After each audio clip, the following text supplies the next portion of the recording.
Hey everyone, welcome to this week's Green Eggs and BAM.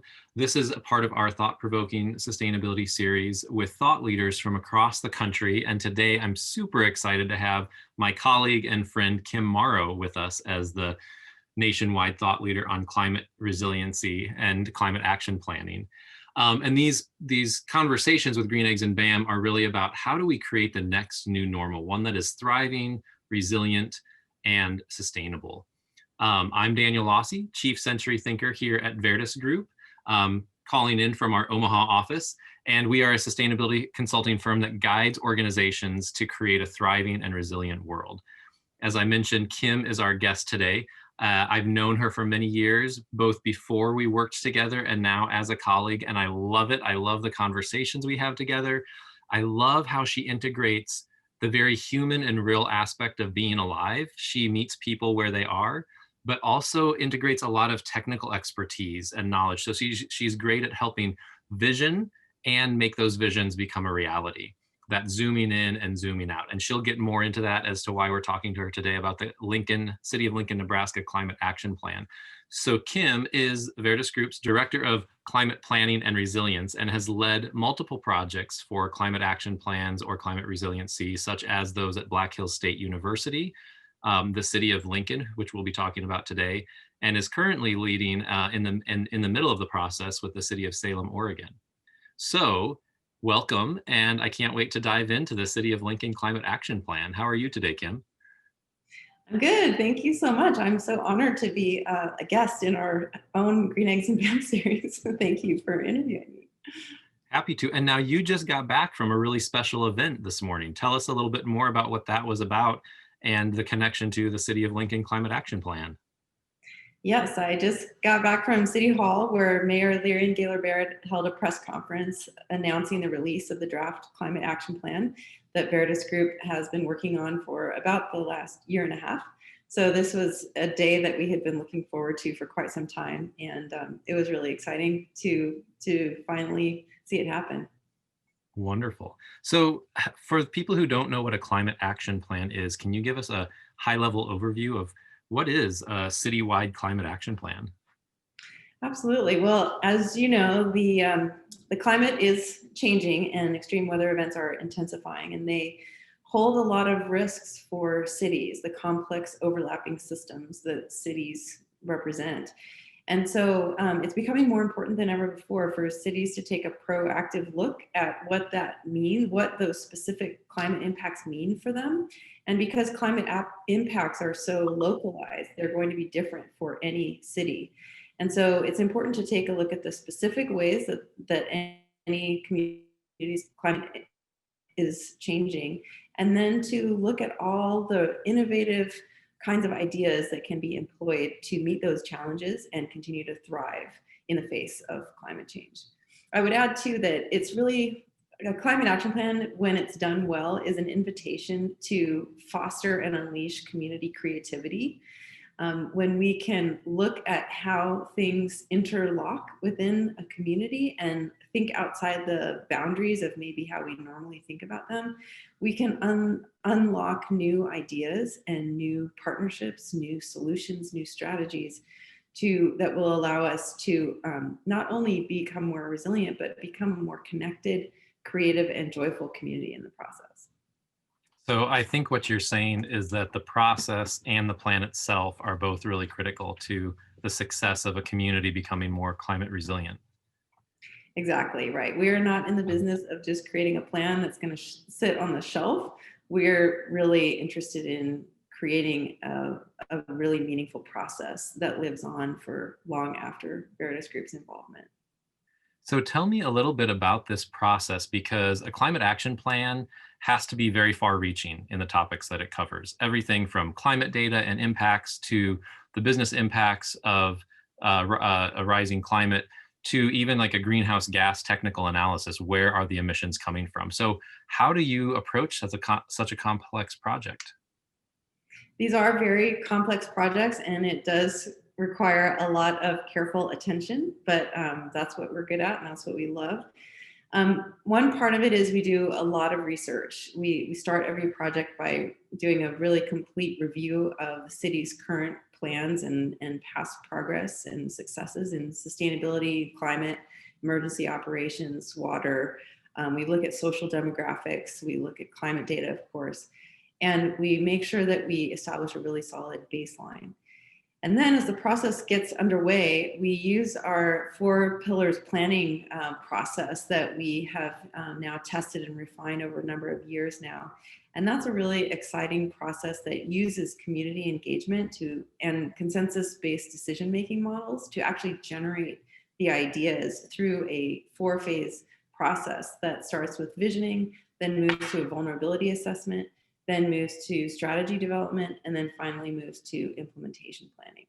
So it's really kind of a process of weaving or braiding a lot of input from a lot of different sources into what eventually becomes a cohesive and exciting and understandable plan forward.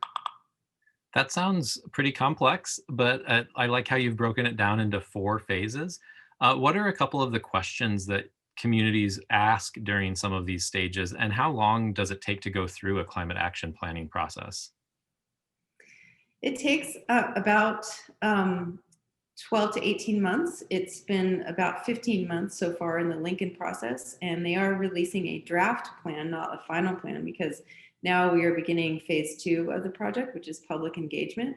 And so we're really taking this plan out to the public, to neighborhoods and businesses and industry groups and institutions to make sure we're getting really relevant feedback that can improve the plan. Nice. So if this is phase 2 with more public input, how did you engage the public and stakeholders during this first part of the plan? And would you call this what stage are we at with the 4 phases? Right now, we are between the 3rd and 4th stage, I would say. We've gone through visioning, vulnerability assessment, and strategy development. And now is the public engagement phase. And then when that is finished, we will work on the implementation phase. So the way that we engage the public so far is we created a community-wide climate resilience task force that had about 40 members, and they were representatives of all kinds of sectors of the community. It was intentionally wide-ranging and diverse. We included sectors like business, government, faith, low-income populations, immigrant and refugee populations, to make sure we really got a wide diversity of voices interacting with the content through the planning process. And then we also had another stakeholder group, was a city staff advisory group. They were our technical advisors that helped us understand more clearly what the city had already done and what strategies could be implemented. And then in Lincoln, the mayor already had a pre-existing mayor's environmental task force, and that group met monthly and provided regular input and advising on the project. Cool. So you mentioned this earlier, how important it is that you tap into the local expertise of the community that you're working with. Lincoln happens to be your hometown, but the process is designed to work anywhere, like you're doing with the city of Salem, Oregon right now, and really tapping into these stakeholder groups through the right structure and format to get a lot of different inputs from both internal city staff and community groups and stakeholders. So a couple unique things happened during this planning process with the city of Lincoln. One was the pandemic, and the second was a new awareness of racial injustice for a lot of people. Many people were already living it and knew about it. So how did you really integrate this diversity, equity, and inclusion into the process? And did the events of 2020 impact how you did that, both from a racial justice perspective, but also from the pandemic perspective? Yeah, absolutely. We definitely started the project with an awareness of environmental justice issues and the knowledge that climate impacts will impact the most vulnerable populations first and worst than other populations. So we intentionally, as I mentioned, we brought in those diverse voices to our climate planning team, Climate Resilience Task Force. And we also did some GIS mapping to look at specific community vulnerabilities and where those show up geographically. But I will say that the events of this past spring were really a wake-up call to us of the importance of doing this work on an even deeper level. And that's why we're really excited that the plan is now going out to the public, because we know that even though we had a large task force who participated in the project so far, we know that those voices are limited by just those people who participated. And we know that we need to take it out to the streets, so to speak. And we need to put our ear to the ground and really listen to residents and neighborhoods and find out how they experience public health impacts or climate impacts, whether it might be flooding or extreme heat or asthma, and how these things also relate to economic impacts, transportation impacts. So we're hoping that this public engagement process will provide even better feedback that will make the plan even more relevant to all people in Lincoln. Awesome. So with those 4 phases, you also have phased input so that you can make sure you're really getting a good picture and getting at least giving the opportunity for voices from all over the community to give you feedback, both in that climate resilience task force, but also now that it's been released to the general public for feedback. That's fantastic. So help me understand what's in the plan. Give us a brief overview of what this climate action plan for the city of Lincoln entails. Yeah, sure. I think it's 170 pages or something. So it's quite a document. But it's basically organized. The first few chapters kind of discuss the baseline assessment, where we are, how the climate's expected to change. It lists and discusses a whole range of climate risks that were identified in the process. And then it kind of moves into laying out the 3 main strategic directions of the plan. And one of those is a really exciting broad goal that the mayor has set, and that is that the city of Lincoln will reduce greenhouse gas emissions 80% by the year 2050. This is what's known as an 80 by 50 goal that many cities around the country and the world are adopting. So, and that's meant to be an all-encompassing goal. It's not just for municipal operations, it's for the whole city. And so that includes, our university, our businesses, and our individual residents. The second strategic direction is to simply build resilience to these climate hazards. And the third is that strategic climate directions will be integrated throughout city planning. So in other words, the vision for the future is that the climate action plan is not a separate document that that exists on its own. It's actually woven into the comprehensive plan, to the solid waste plan. Like everything that the city does and all the codes that they set will be done with climate change and climate resilience in mind.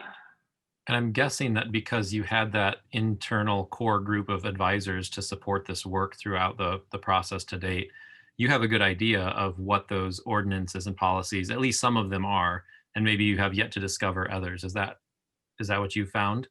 Absolutely. Yeah. The strategy development part of the process involved a lot of really careful analysis and assessment of current codes on the books and sort of stretch codes, or what the city could adopt in the future to bring their policies more in line with the kind of goals we're talking about.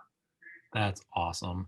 I know that one of the conversations we have internally is that climate action should not just be a strategy that some organization or community adopts, that it really is, or it's not a priority area that's like standalone, that climate action and planning really becomes integral into the organization, into the community, therefore serving the core mission of the community, which is quality of life for all. Absolutely. Yeah, I think that it's important to remember that this plan is not so much an environmental plan, it's a plan about people. It's really about protecting people's quality of life, about protecting people's livelihoods, and encouraging a flourishing of community cohesion, creativity, and positive relationships. The slogan for Nebraska is that it's the good life. And that's how we feel in Lincoln too. We feel that we have a really sweet quality of life here. And so this plan is all about not only maintaining that, but really nurturing it and improving it for the future. And we can't do that without a habitable and stable climate, or we can't do it as easily. Right. And the other piece that I continue to just see as I read the plan that you've put together with the team, that I hear as you're talking today, is that the process itself has built some of that resilience, some of those positive human connections, and bringing people together in ways that they might not have thought about prior to this planning effort. So I want you to talk about that in a minute. But in addition to the strategic priority areas, the directions, what are some of the other aspects? Like, okay, we have these directions, but now what? That's kind of the vision piece that you talked about at the beginning. What about the tasks or the actions, or how do we manifest that?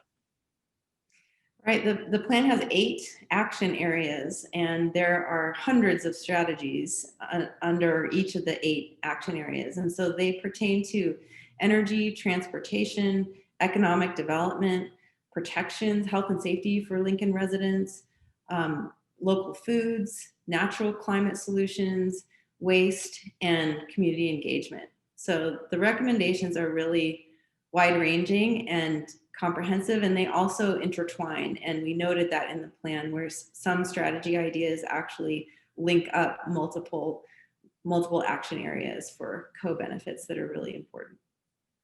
And for viewers who have watched the Green Eggs and Bam with Dr. Elizabeth Begley, she talks a lot about the co-benefits, and that's something that we're doing with these plans with these communities. So you said there's a lot of strategies and recommendations. Could you pull out one or two kind of innovative ones that came out from the Lincoln community? Yeah, there's a couple that I really like and am excited about. One, in our local foods chapter, obviously Lincoln is surrounded by agricultural land, and there are a lot of local farmers in the area. And so there's a lot of interest in encouraging our local foods marketplace. And one idea is that we could establish a year-round indoor public market somewhere centrally located in town. And this could be a place where farmers could sell and other food producers could sell their products, but it could also be a community center where there could be little mini cafes, there could be library stations, there could be areas for local concerts. And this space it could also function as a cooling center. So in the future, when we're going to have more and more days of extreme heat in the summer, and some people don't have access to air conditioning, this could be a place for all community members to gather and at the same time celebrate our local resources. So that's one idea. Another idea is really linking up our different institutions of higher education. We have a community college and a couple of universities here, and mostly they've all been kind of operating on their own, doing their own thing. But we had some of those representatives on our planning team, and they really started seeing so many opportunities to link up and start talking with each other about making transportation between the campuses more efficient, or things like creating a purchasing collective so they could reduce waste and save money in their purchasing. And then one of the things I'm really most excited about is ideas that are in the plan about aligning our workforce development needs with climate smart entrepreneurship. So again, we have several universities nearby. We also have a thriving entrepreneurial community, but those efforts have not all been informed by the kind of climate we're going to have in the future, and the kind of we have here locally that could contribute to that.